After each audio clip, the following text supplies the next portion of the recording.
Okay. So today we're going to start Masev Ravidi Baravin on Daf Lamed, 30a. Thank Hashem to be able to learn Torah every day. Because of our learning, we can have the base of English immediately. Okay, so I have machlekes here between Rabbi Yochanan and Rish Lakish regarding Yeshna Mitchila Bad Seif or not. How did this go? This was Rish Lakish held Ein lo shchita lo b'seif. And when you do a shchita, the whole first part of the shchita is all preliminary, and the shchita really takes effect only at the end. Rabbi Yochanan says that no, the shchita is one long process, and the shchita is even there at the beginning. Yesterday we had some questions on this. We had question about the paraduma, that maybe if the yeshna l'shchita mitchila b'ad seif, then the first person should be, if two people were involved in it, first person should be tummy also. Okay. Today we start like this. Masiv Ravidi Baravin. Ravidi Baravin has a question. It says, Ubamayed l'shmai pater, v'shaloi l'shmai chayev. Okay, this is a highly complex argument.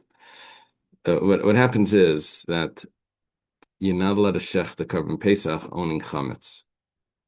By the time you shech the Korban Pesach, which is on the 14th of Nisan, you have to get rid of your chametz.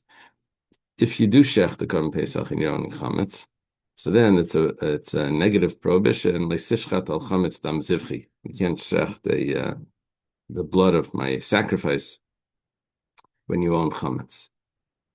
Now the Gemara learns out that it doesn't only apply to a Korban Pesach; it applies to every korban that's brought during Pesach. Okay. Now, let's say someone brings a Korban Pesach, but instead of bringing it on the 14th, he brings the Korban Pesach on another day, in middle of Pesach. So if he brings it on any day during the year, then it's considered a shlamim. He can bring it as a shlamim and it's fine.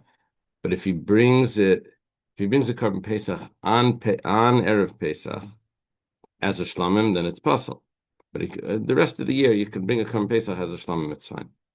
What we're saying now is that, let's say someone brings the Korban Pesach during Pesach, and he owns chametz. So does he violate the prohibition of leisishchar al chametz dam zivchi, which we said applies to every korban, even if it's not a Korban Pesach? Now, normally a Korban Pesach that's brought not on the 14th becomes shlamim, so it should be fine. However, it's not so simple. So if it is a good korban, so then there's a problem of leisishchar al chametz dam zivchi. If it's not a good korban, so then there's no prohibition of leisishchar al chametz because it's not a korban. It's not dam zivchi. So this Mishnah says, or maybe it's a brisa, it says b'moyed l'shmai is pater. If someone would bring a Korban Pesach on Chag HaMatzos, means during Pesach itself, instead of on the 14th. If you divide up the two, the 14th of Nisan with the other 7 days of Pesach, then you would call the 14th Chag HaPesach, and you would call the 15th till the 22nd, no, including 15, 16, 17, 18, 19, 20, 21, till the 21st, you would call it Chag HaMatzos. You would call it Chag HaMatzos. So if someone shechs the Korban Pesach on Chag HaMatzos, which is the wrong time, and he shechs it l'shmai, it means he's shechting it as a Korban Pesach. So it says he's pater. He's pater from the prohibition of leisishchar, even though he owns chametz, which he wasn't supposed to have. He's supposed to get rid of it already yesterday. But because the korban is pasul, because you can't shech the Korban Pesach then. If you would turn it into a shlamim, it would be fine. And when you say fine, that means that now he's violating the Yishchar al Chametz. But because it's pasul, because he thinks it's a Korban Pesach, So now he's not violating Leisis Chadal Chametz because the carbon's puzzle. It's not a carbon. However, Shaloi Lishmai, but if he shechts it not for a carbon Pesach, he shechts it as a shlamim, then that's going to be a kasha carbon. Kasha carbon, then he's going to be chayiv because he owns chametz. Okay, that's not the complicated part. Now we asked him this. Taima de Shaloi Lishmai. Why did we say you're going to be chayiv? Because you specifically had specific intent to do it for shlamim, not for a carbon Pesach. In other words, that was clearly changing the way this carbon was designated. Pastam, but let's say you just shechted stam, without any clearly changing that it's not a carbon Pesach, it's going to be a shlamim. You just shechted it. Then you're going to be pater. Now we're assuming, why should you be pater? Because we assume it's going to be it's going to be a Pesach if you don't specifically change it. It doesn't happen automatically. That's what we just discovered, that it doesn't happen automatically. You have to specifically change it to a shlamim in order for it to be a shlamim. If you don't specifically do that, then it's going to be a carbon Pesach, which is going to be invalid. And because it's invalid, then he's going to be exempt from Leisis Chadal Chametz Dam Zivchi, not to shech the carbon when he has chametz. I guess the fine point here that you need to recognize is that the pasuk of Leisis Chadal Chametz Dam Zivchi doesn't only apply to the carbon Pesach. That's the okay. V'amai pater. Why should it be pater? Pesach b'shayim meisasana shlamimu.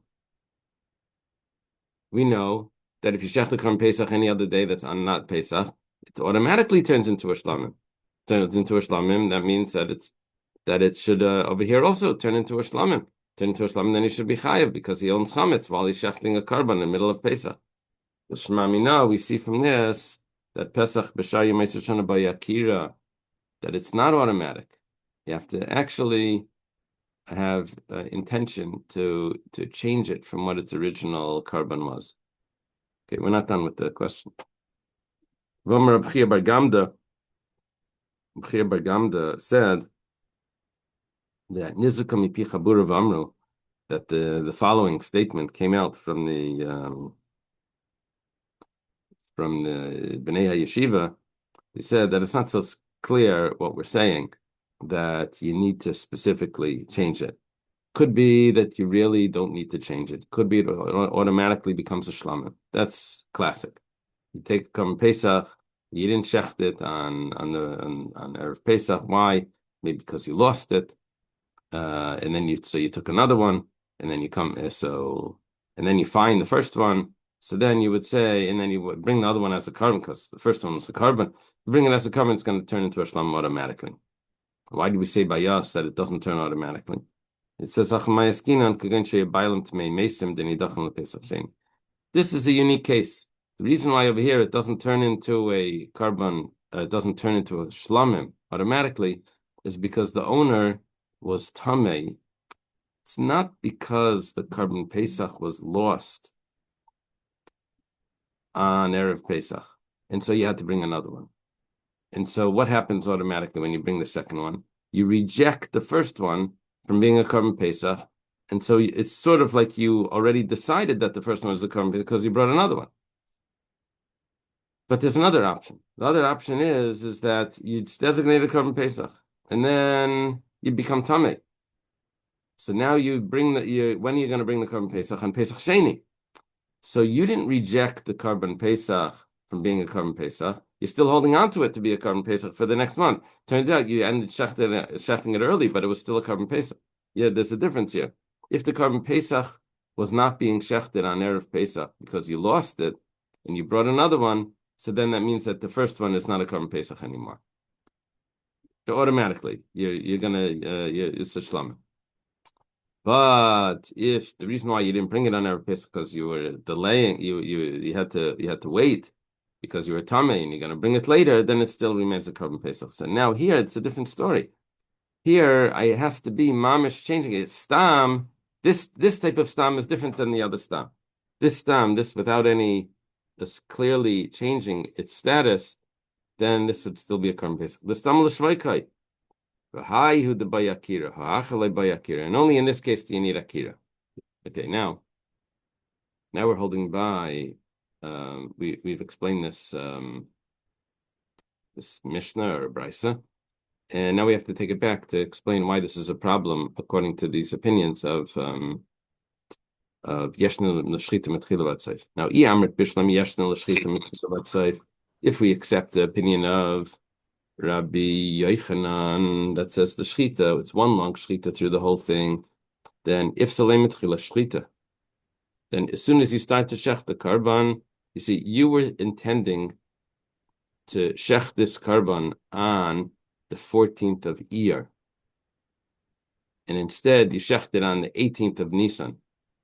You're supposed to be on the 14th of Nisan as a karban Pesach, but you became tummy, so you're going to shecht it on the 14th of Iyar when you're tar by Pesach Sheni, but you end up not doing that. You end up shechting it in middle of Pesach. So we were considering it still a karban Pesach. Now, if you say that Yeshna l'shchita mitchila v'tzeif, that shchita is one long process, so as soon as you take out that knife and you start to cut the neck, it's already the shchita. So this is really a karban Pesach that's now being shechted as a karban Pesach.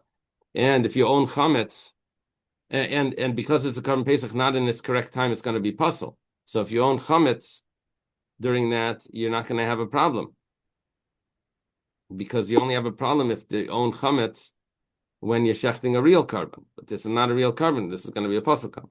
But if you say that shechita is only at the end of the shechita, that means when you took out that knife to shech this karban Pesach, and you started, why is it a karban Pesach? Because you were holding it for Pesach Sheni.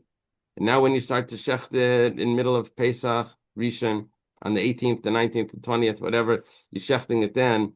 So if you say that the shechita starts right then, so then you're shechting it then, and it's really a karban Pesach. But if you say the real shechita is not at the beginning of the shechita, the real shechita is towards the end of the shechita. Now, as you start the shechita, can you hold it for Pesach Sheni? No. So when you start the shechita, you're automatically changing it from being a karban Pesach or Pesach Sheni, and you're now adjusting it to be a shlamim, because you're not going to wait for Pesach Sheni if it's half shechted. And when does the shechita take place? When it's over half shechted. So notice, if the first half of the shechita is not really a shechita, all that's doing is rejecting it from being a Pesach, and now it turns into a shlamim, and really it should be a kosher shlamim, and therefore you should be chayev if you shecht on even stam. Even the shachat bei porta, once you shecht the porta, means a little bit, pakita, porta. So itchilei Pesach, it gets rejected from being a Pesach. Idach ki chashachet, when you shecht the rest of it, shlamim kashachet, shechting a shlamim. So we're asking that according to the opinion that holds, Rish Lakish's opinion, that holds that the shechita is only at the end. Now this Mishnah that or Brisa that we were explaining, that if it's stam, in this case it's stam, that you didn't change it from being a karban Pesach, that's because it's considered you were holding it for Pesach Sheni. It's not going to fit, because once you start shechting it, it's not a Pesach Sheni anymore. It's going to be a shlamim, and then you finish shechting. Okay, I'm holding on in middle of Daf Lamed, right in the middle of the page. Amalei Abaya. Abaya answers the question of Ridi Baravin. He was asking a question on Rish Lakish. Says the explanation of the Mishnah doesn't fit according to Rish Lakish. Amalei Abaya. Abaya says Nihidi idchile mi Pesach, but midmei Pesach mi idchi. Abaya says that I get it, what you're saying, that it's not going to be eligible to be a karban Pesach once you shecht half of it. And you didn't do the shechita yet. You only shechted half of it. The real shechita is only at the end. I get it. However, when you shecht half of it, you still have the option of redeeming it. Just a second. Let's see if I do this in here. You still have the option of redeeming the karban. Karban with a mum, you could redeem. Still have the option of redeeming it. And the money would be a karban Pesach. So you follow what's happening here, is that I know this karban itself is not a karban Pesach, but its value is a karban Pesach. So since I'm still considering its value a karban Pesach, I'm still going to consider it a karban Pesach. It doesn't leave the status of a karban Pesach, because its value is going to be, because I need a karban Pesach for Pesach Sheni. So this karban Pesach doesn't change from a karban Pesach until I would actually redeem it, or specifically have intention to do something else. But just plain, it remains a carbon pesach. You can't bring it as a carbon pesach because you just shechted half of it and you didn't even do the shechita yet. But nevertheless, since its value is a carbon pesach, it remains on that status as a carbon pesach. That's Abaya's teretz. The Chitema, Abaya says that maybe you're going to reject my teretz and you're going to say that boy hamad v'aracha, that how could you redeem it? You basically just killed it. You shechted half of it. And you have to, in order to redeem an animal, you have to stand it up and evaluate what its value is. But if it's dead, then you can't evaluate it. So what we're saying now is that you're telling me that it still has a value of the carbon pesach, and that's holding it in the status of a carbon pesach, and therefore it's going to be puzzle when you shecht it stam, because a carbon pesach out of its time is going to be puzzle. But that would only be if it really had value of a carbon pesach, but it doesn't have value because it's dead, and you can't evaluate it. You can't get its value out of it. There's Vatanan, he says, don't worry about that, because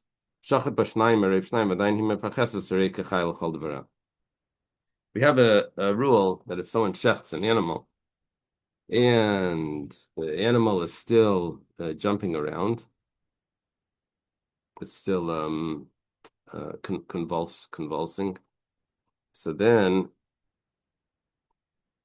it's considered a chaya, so considered alive. That's the case, then you still could redeem it. Because when you shecht it half, it's still having convulsions, and so it's still considered alive. Yeah, Dr. Stein comes out from this that there has to be you probably have to make a distinction here between if you did a shechita versus if the whole head was cut off. If you say what we're saying right now is that an animal is still alive even though it was half shechted. But let's say you cut off the whole head and it's still having convulsions. Is it considered alive? You hear the question? Yeah. This would be that you go get into that machlekes, the brain dead machlekes with Rav Moshe and Rabbi Tendler, all that big argument that they had. Not Rav Moshe and Rabbi Tendler. Rabbi Tendler says that Rav Moshe holds this, and Well, if the head is off, I yeah, mean the body is, I mean, a lot. it's cracking up a little bit. I'm not hearing it clearly.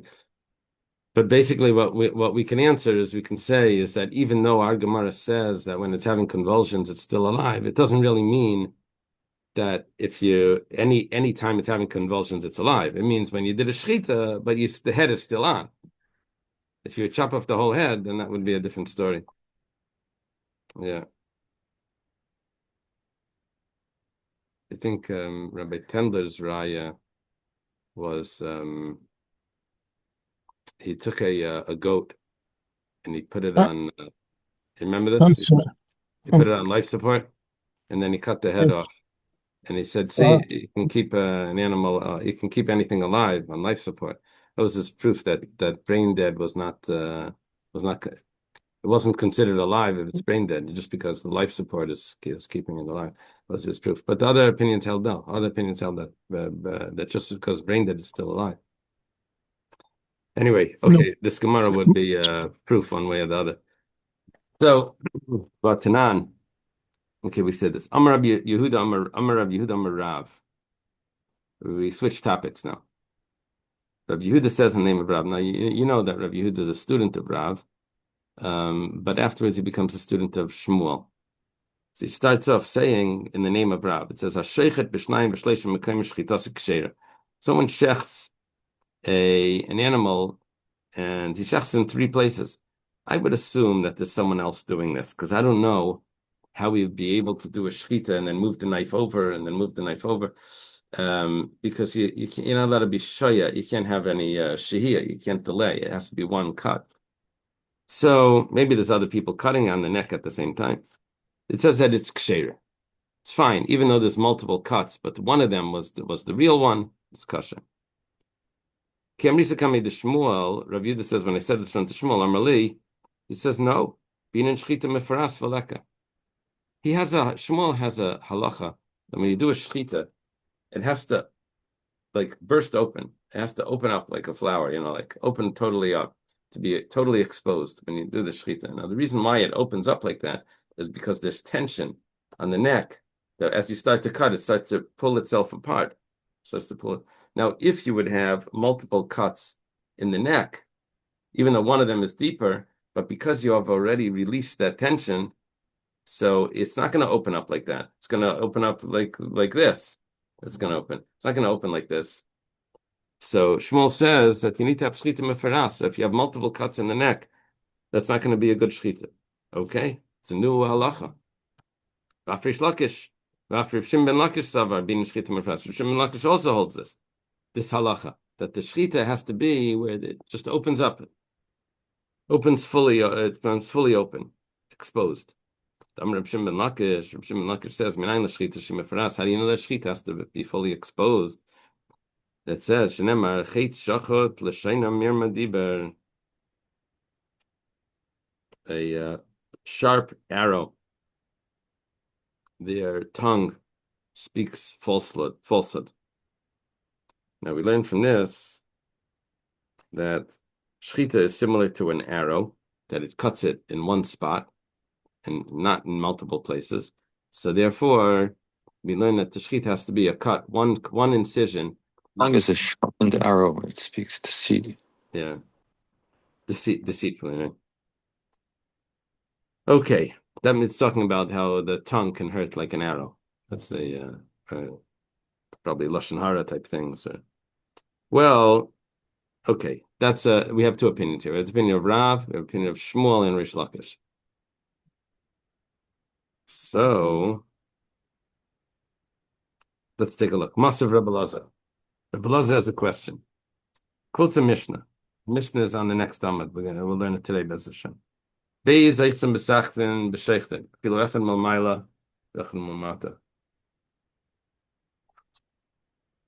Two people are holding a knife and they're shechting. One is above and one is below. Shchitas ksheira.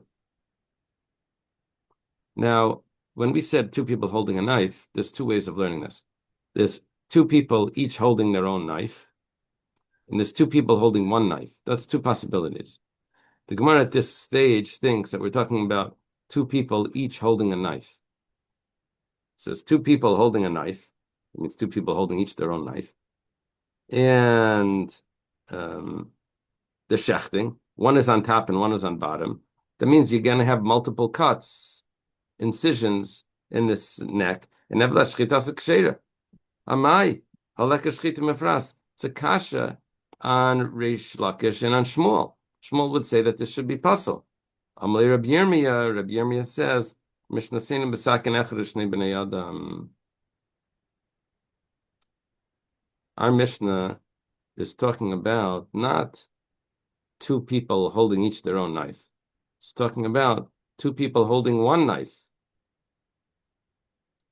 This either could be they're holding the same handle, or like we said, echad malmayla v'echad malmata. It could be that this knife has two handles, a handle on each end. There's a saw like that they cut, like with two handles. But I think I saw once a cheese knife also. That was also I saw a very large cheese knife where they had two handles on it. They would cut it like anyway. So if you would use that for shchita, and and that's the problem. And we're saying that it's kosher. If you have two people that are using it, it's kosher. But we're talking about two people holding one knife. So the fact that we say it's kosher is not a kasha on Shmuel that says that if you have multiple cuts, it's not kosher. Yeah, you only have one cut. It's just two people, but it's one cut because it's one knife. So Amalei Rababa says to Rabbi Yirmi, Hachi Haina Detani Allah. This ihachi over here is a question. If so, then this would be the statement that was said in it, that we would learn in a brisa an explanation for this Mishnah. That why is it kosher? Because we don't suspect that maybe one would make it a treifa for the other one. Now, 1 second. How would one make it a treifa? We're thinking that if it would be two knives then maybe one person's going to shecht, and it's going to make it a treifa, and the other person's going to do a real shchita, and they're going to mess each other up. Now, if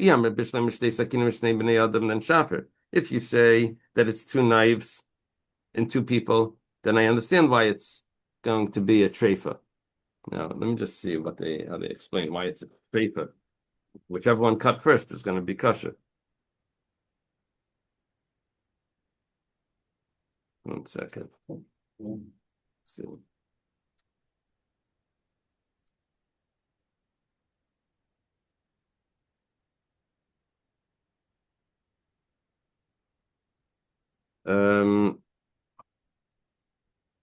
The Gemara explains because Mao the Tema Lecher still Masamchi Adadi.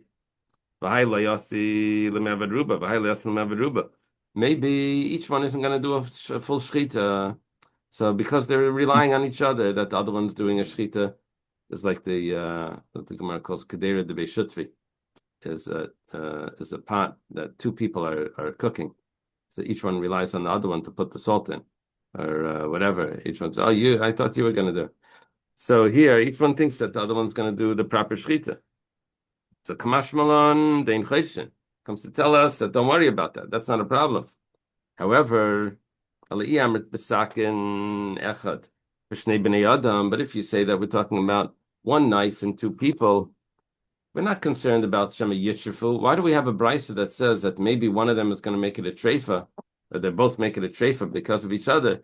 It's Shema Yidrusu zez semi-baili. We have a problem that maybe they're going to press down, because when you have two people holding a knife, they cut it with more pressure, they're more pressing. And when shchita has to be done by the to and fro motion, like the back and forth, can't be with the pressing. So two people, especially one on the top, one on the bottom, the way they're going to cut through is going to be with pressure. So instead of Shema Yitrifu, it should be Shema Yidrusu Zesem Yibayle. So Amalei Rav Avin, just I have to explain where we're holding right now. We had a machlekes between Shmuel, Rav and Shmuel, if a shchita that doesn't get opened up fully because there's multiple incisions in the neck, if it's kosher. Shmuel said it's possible. We had a Mishnah that says if two people are shechting, that it's kosher. So we thought that it meant that two people were using two knives. So we said no. And if there's two people using two knives, it's kosher. That's a kasha on Shmuel, because Shmuel would say that should be possible because it's not going to open up the same way. So we said no. It's two people using one knife. So he said, but that doesn't fit with the brisa. So if it doesn't fit with the brisa, then we have to say that it's two people using two knives. It's a kasha on Shmuel. So Amar lei Rav Avin responds to me, don't worry about that. We could just learn the Mishnah that it said that we can explain the brisa that it says Shema Yidrusu Zeh.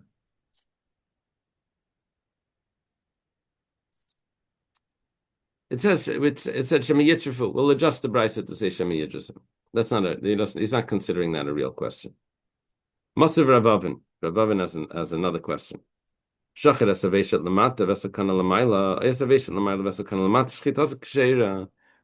you shecht there's two pipes on an animal that have to be shechted. If you shecht one here, and you shecht the other pipe down up here, down here, so then we say that it's going to be kosher. Now, 1 second. And according to Shmuel, it has to open up. And if you're doing a shechita like that, it's not going to open up. So, Amaya leker shchita meferas says who ma'isiv lamu mefarak. The Rav Avin that asked the question also gives us the answer. It says b'shchita asuya kolmas. You make a quill. You cut it on a diagonal. The feather you cut it on a diagonal and then you make it pointy. And so the way that it's saying here is that. Yeah, the trachea was probably cut over here, but as you went on a diagonal, it ended up cutting the esophagus down, at the other end. So it's not that you cut straight, then you went along and then cut over there and it won't open up. No, you cut it on the diagonal. It's going to open up on the diagonal, but it's going to be clearly the feiras. It's going to be exposed. Ahu Tura. There was an ox. Tura is sure. It's an ox. Ishchat bishna. We change the tough version. So like shar is an axe. Who toured the ishchat b'shnayim b'shleishim mekayim? So it was an axe that was shechted in 2 or 3 places. That meant that maybe there was someone else that was trying to cut at the same time, or the sheichet was slipping or something, and it ended up shechting in 2 or 3 places, and which would end up being a machlekes between Rav and Shmuel if this is a kosher shchita. Al Rav Yitzchak bar Shmuel bar Marta and Shachal mishufri shufri. Rav Yitzchak bar Shmuel bar Marta went and he took from this animal, he took one of the best pieces of the animal. Means he had steaks for dinner, and he held that it was kosher. Not like Shmuel. He was like Rav. Amli Rab Zera, the Madatanu Rabbeinu Mishnasenu B'shnei Sakinim Beis B'nei Adam. Rab Zera says, Rab Yitzchak bar Shmuel bar Marta, you've just taught us the pshat in the Mishnah. It's not the way that Rab Yirmiyah, who was it before Rab Yirmiyah, says that the Mishnah is talking about when there's 2 people cutting, and each of them, it's not that that they were each holding the same knife. It's two people cutting, and they have their own knives, and it's still kosher. So Rabbi Yitzchak bar Shmuel bar Marta, by taking that piece of meat and saying that it's kosher, he's taught us what the pshat in the Mishnah is. And we switch topics again. Am Rav Yudah Marav. Rav Yudah says in the name of Rav, Hichlet asasaken bin simen lasimen upasku psula. If they did chalada. Chalada is when you stick the knife in between the pipes, and you cut, and you cut from with the knife being hidden in. It's wedged inside. Chalada is like a weasel that it sneaks in, like it goes in. You're not supposed. This knife is not supposed to sneak in. The knife is supposed to come from the top and cut, and it gets exposed as it's cutting. Here, you snuck the knife in. Maybe it's like a poking knife or something. You stuck it in, and then you cut like that. So, psula, it's puzzle. Tachas ha'or, if you didn't sneak it between the pipes, but you put it under the skin, that's going to be ksheira. Because the skin, the cutting of the skin, is not really part of the shechita. The skin could have a cut in it, and it's nothing to do with the shechita. The cutting of the pipes is the shechita. So therefore, the chalada is only when it's hidden in between the 2 pipes. My kamash mantanina says it's only if it goes under the second one.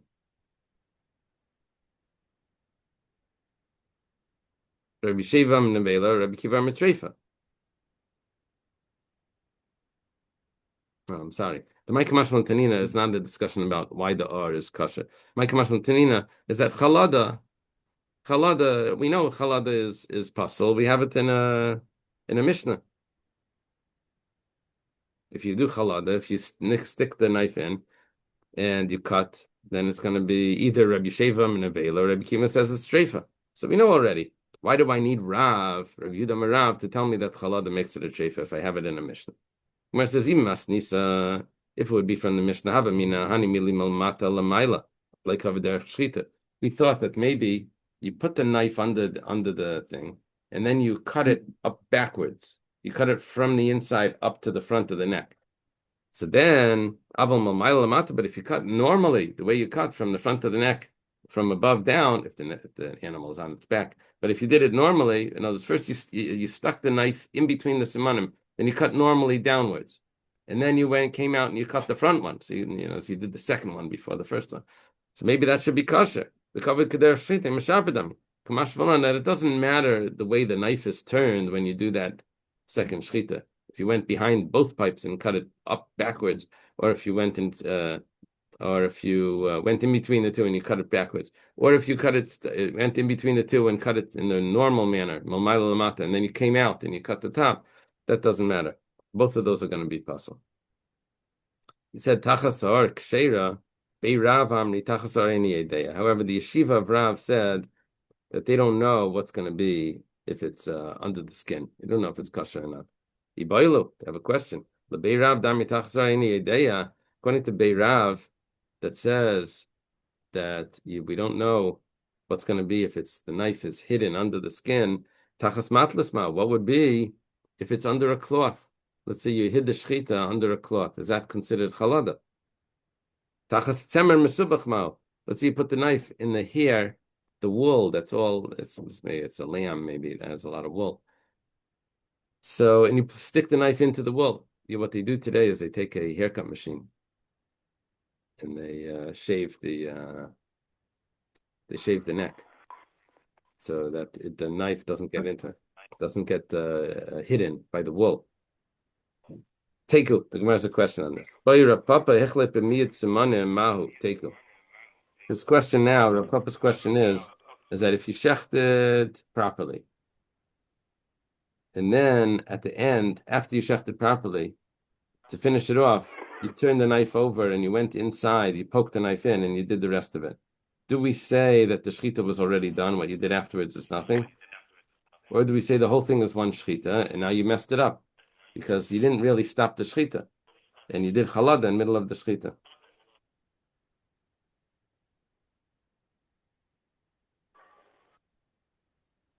Okay. So Rashi over here that brings a Gemara that says maybe once the shechita is done, then it should be fine. But he says we're not going to say like that. We're going to be machmer. Okay. The new Mishnah says, "Hashechet beis Russian keachad shchitasik ksheira." You shecht two pipes. Sorry, not two pipes. You shecht two heads together. This is like in the factory. They want to get things done quickly, so they line the animals up, and you come with the long knife, and you shecht shecht two heads together. He said that's going to be kosher. Shnai meichsim b'sachin v'sheichten afilech l'mayl v'ech l'mata shchitasik ksheira. This Mishnah that we just learned right now, this was a discussion before. Is this talking about whether there's two people that are holding multiple knives, or do we have two people holding the same knife? Whichever way you learn it, but the Mishnah says kasher. If you just, with one swipe, you just cut off the head, this would be like using a sword. You just cut off the head like that. That's psula. That's a problem because that's drasa. That's pressing. You have to slice, not press. If it was shechting and instead of going back and forth, he just goes in one direction and it cuts it off. So if the knife is the size of two necks, besides having the knife on the neck, but it also has a second. It's double the size of one neck. So then when you do it with one thing, you actually be able to cut in without pressing because the knife is long enough. That could be kosher. Okay.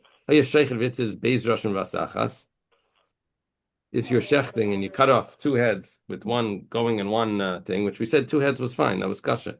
By a carbon, we said that was a problem. Said you weren't supposed to do that for a carbon. But here for chulin, doesn't say it's about. It says that it's kosher. So im yesh besaken malay tzavar echad ksheira. Let's do this.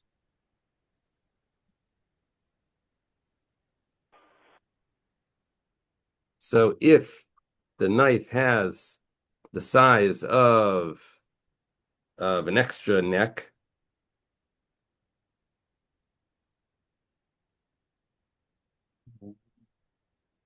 it means that it's going to need to have the size of two necks plus an extra neck. You follow? It has to be the size of two necks plus an extra one in order to be able to chef with one going, just two, not fro, not back. This is if you are going in one direction, but you need to have the size of the knife. But if you're going back and forth, even if you're using a little razor blade, that would already be kosher because you can shecht with the razor blade if you're going back and forth. We think shechita is only go and back. That's the way it discusses it. But really, you can go back and forth as well, as long as you don't stop. So, and you can't press. So if you go back and forth, even with a very small knife, it's still going to be kosher. Minani Mili, from where do we know that From where do we know that if you cut off the head in one go, that it's going to be puzzle? Amar Shmuel, Amar Kra, Chetz Shachat L'Shainam Mirma Diber. That shchita has to be like an arrow, and an arrow is drawn. That it has to be, it can't be with a pressing, it has to go along. Like the arrow goes along, that's the way it has to set. That's what Shmuel is saying. Tana de Rabbi Shmuel says, V'shachad in v'shachad elo mashach. The word v'shachad means to draw. Draw as in pulling, not as in an artist. To draw, to pull it. To draw the drapes. Yeah. So, yeah, like not in the Amelia Bedelia draw the drapes, but so Elo Mashach. V'cheinu Omer Zav Shachot. It says also another pasuk. It says Zav Shachot. It says drawn gold. Now, drawn gold would mean that they would make it like gold plate, but they'd have to pull the gold. They would stretch the gold to make a thin layer of plate. Of Omer, and another pasuk says Chetz Shachot L'Shainam Mirma Diber. That says that their tongue is a sharpened arrow, speaks deceitfully. My Vaimer, why do you need this extra pasuk? If you a bunch of psukim that are telling us that the way shchita goes is that you have to pull it or push or to and fro. So v'chitei zav shachot shenitve kachutu. I could have thought that when it says zav shachot means that it's supposed to be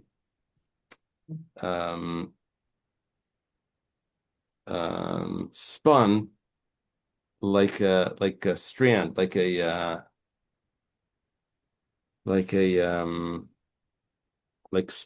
would use golden thread. See what it says in here. Okay.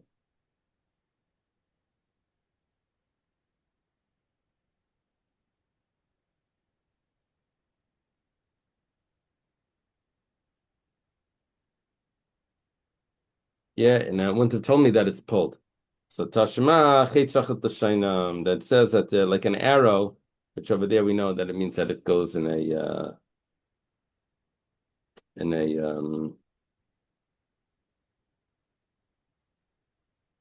it goes in a motion, then in a forward motion. Okay, now the Gemara says Rava have a badiklan legira the Rabbi Yoina bar Tachlifa v'shachat ba'oifa b'hadi deparach. This is quite an amazing Gemara. Rava checked an arrow for Rabbi Yoina bar Tachlifa. Rabbi Yoina bar Tachlifa used it to shecht a bird that was flying in the air. The Gemara says, one second, Dilma Abed Chalada. How do you know that it shechted it properly? Maybe it went in between the pipes and it killed it like by piercing the neck, and it killed it like that. How do you know that it got it directly at the front of it and went along? Maybe it went under it and cut it both. The arrow has a head. Maybe it cut it both like that. Gemara says, Chazinan demiframi. We see that the feathers on the front of the neck are cut. They're miframias, they're cut. If it would have been chalada, if it would have been by piercing the neck, then it would have just the arrows wouldn't have been the feathers wouldn't have been cut. Yeah, says, but yeah. Doesn't the cutting have to have koach gavra of the sheichet? Yeah, they were considering the pulling back of the arrow, koach gavra. But pulling back is prior. It's once they let go, the arrow goes off because of the tension of the strings. It's not like he's pushing it. I know, but we're considering that koach gavra because the tension on the strings is the whole koach gavra. Yeah, but that's actually my question. But that's the tension going the other direction. It's not shooting you like throwing a ball forward. You know how they taught you in science class about kinetic energy that you lift it up and it goes down and Yeah, the energy's never lost and all of that. So yeah. that's Kayach Gavra. Okay, it's all part of it. All right, weiter. So the Gemara says about by kisi. What about kisi adam? If you're shechting a bird, you have to cover the blood. That says v'chitim the machzele. He says okay, he covered it. Amar Abzera, Amar Rav, Hashechet tzarech shitn efer offer lamata v'offer lamayla. But you have to put the dirt below on the bottom, and then you put on top. V'kiso ba'offer.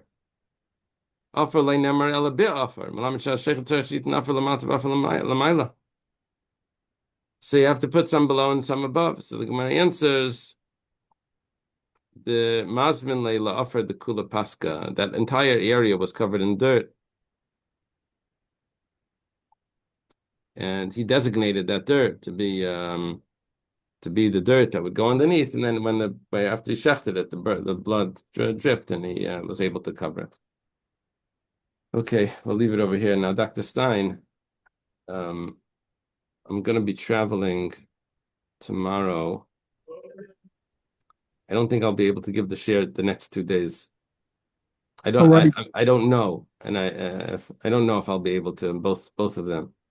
I'm driving up north. I don't know The what. only thing, my problem, I don't know if it's a problem for everyone else, is because I have appointments tomorrow and Thursday. I can't do the share at 7:30. I would have to do 5:30 share in the next 2 days. At Let me 7:30, I'll be try. driving. Let me try. I'll try to do the share. I'll organize with the people that I'm going with, my brother and sister. I'll organize with them to that at 7:30 I have to give the share. I'll figure it out. Okay. I may be in the car, but I'll figure it out. Okay. Well, yeah, see, but I don't see that I'm Okay. going to be in the car at that time. I'll say I could on 95 give this year. So I'm the Okay. driver. At that time I won't be the driver. That would be highly complex. DUI, what would be DAF under influence? I don't know. Okay. Yeah, all right. Driving under that. Driving on the dud. All right. See you. Okay. Thank you. Okay.